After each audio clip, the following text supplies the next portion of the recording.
अस्सलाम वालेकुम viewers, welcome to the Zara dishes YouTube channel. आज हम आपके लिए एक बहुत ही चीपेस्ट रेसिपी लेकर आए हैं, वो भी ढाबा स्टाइल में। आपने भी यकीनन ढाबा पर ये रेसिपी ज़रूर खाई होगी। तो इसके लिए मैंने ये 2 पोटैटोज़ लिए हैं जो कि मीडियम साइज़ में काट लिए हैं। हाफ़ गिलास जो है वो माश दाल है। 1 जो है ऑनियन है उसको बारीक काट लिया है। 2 टमाटोज़ हैं वो भी बारीक काट लिए हैं। 1 गुटिया गार्लिक है जो कि बारीक काट लिया है।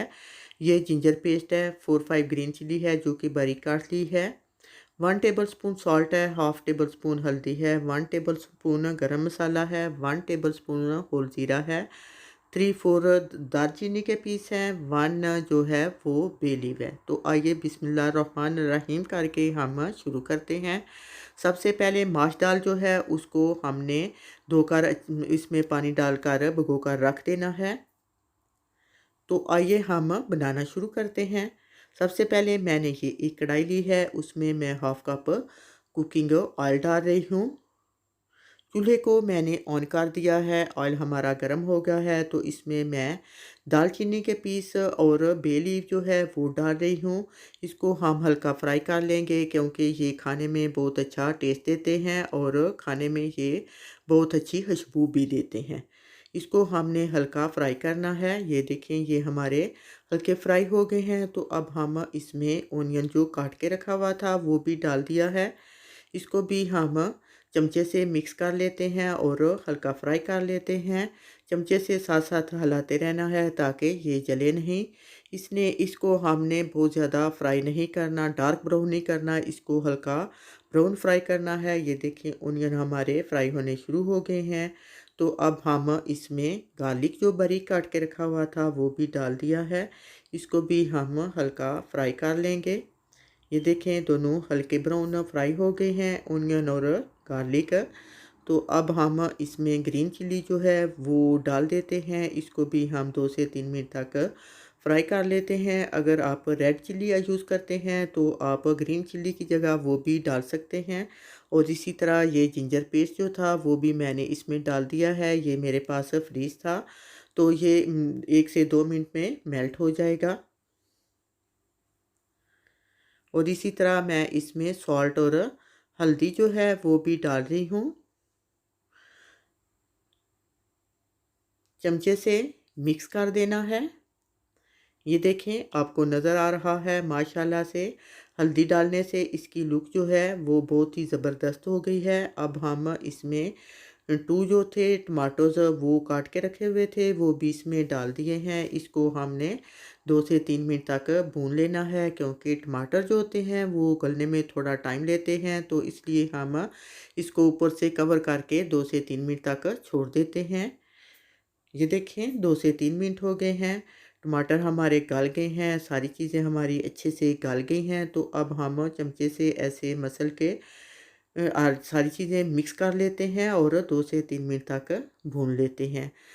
बस असल चीज़ जो होती है वो मसाला अच्छे से रेडी करना होता है। अगर हमारा मसाला अच्छे से रेडी होगा तो हमारी अंडिया बहुत ही ज़बरदस्त बनेगी। ये देखिए मसाला हमारे रेडी हो गया है। तो मैंने इसमें 2 जो थे पोटैटोज़ वो मैंने मीडियम साइज़ के काट के रखे हुए थे।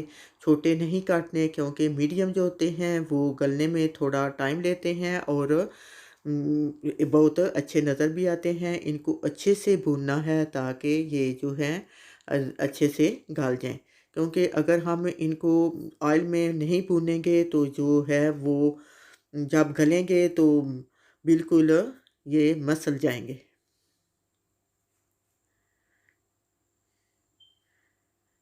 ये देखें पोटैटोज़ हमारे जो थे वो हमने अच्छे से भून लिए हैं। इसी तरह मैंने जो माश दाल थी वो भी उसका पानी उतार कर उसमें डाल दी है।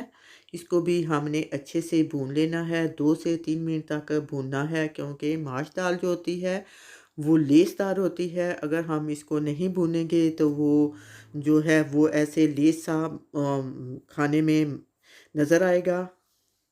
ये देखिए 2 से 3 मिनट तक मैंने माश दाल जो है वो भून ली है। अब मैंने इसमें पानी डाल दिया है। पानी इतना डालना है कि जो है पोटैटोज़ और जो माश है, दाल है, वो इसमें इसके ऊपर नज़र आए। ऊपर से मैंने कवर कर दिया है और 2 ग्रीन चिली जो है वो मैंने लंबी काट कर इसमें डाल दी है। ये तकरीबन 4 से 5 मिनट में माश दाल जो है वो हमारी बहुत अच्छी गल जाएगी। ये देखें 4 से 5 मिनट हो गए हैं, तो अब हम इसको चेक कर लेते हैं कि माश दाल हमारी गल गई है। और जो हमारे पोटैटोज़ थे वो भी यकीनन बहुत अच्छे गल गए होंगे। फ्लेम मैंने अब बिल्कुल स्लो कर दी है, क्योंकि जो फ्लेम स्लो करने से जो ऑयल होता है वो ऊपर आ जाता है। और इसी तरह मैंने इसमें गरम मसाला और होल ज़ीरा जो था वो भी ऊपर फैला दिया है। ये देखें ऑयल हमारा ऊपर आना शुरू हो गया है। ये बस 2 से 3 मिनट में सारा ऑयल जो है वो ऊपर आ जाएगा। ये देखें ऑयल आपको नज़र आ रहा है, माशाल्लाह से हमारा ऊपर आ गया है। ये पोटैटोज़ और माश दाल की रेसिपी बहुत ही मज़ेदार होती है और ये गोश्त का नेमुल बदल भी है। ये देखें आपको नज़र आ रहा है, इसकी लुक भी बहुत ही ज़बरदस्त है। अब हम इसको एक प्लेट में डालकर सर्व कर लेते हैं। ये बहुत ही थोड़े पैसों में बहुत सारी हंडिया तैयार हो जाती है और ये बहुत मज़ेदार भी होती है। अगर आपको मेरी ये रेसिपी पसंद आई है तो प्लीज़ वीडियो को लाइक करें, अपने दोस्तों को शेयर करें। और अगर आप मेरे चैनल पर नए हैं तो प्लीज़ सब्सक्राइब करने का बटन मत भूलिएगा। इंशाल्लाह फिर मिलेंगे एक नई रेसिपी के साथ। ओके, अल्लाह हाफिज़। दुआओं में याद रखिएगा, हम आपके लिए नई नई रेसिपी लेकर आते रहेंगे।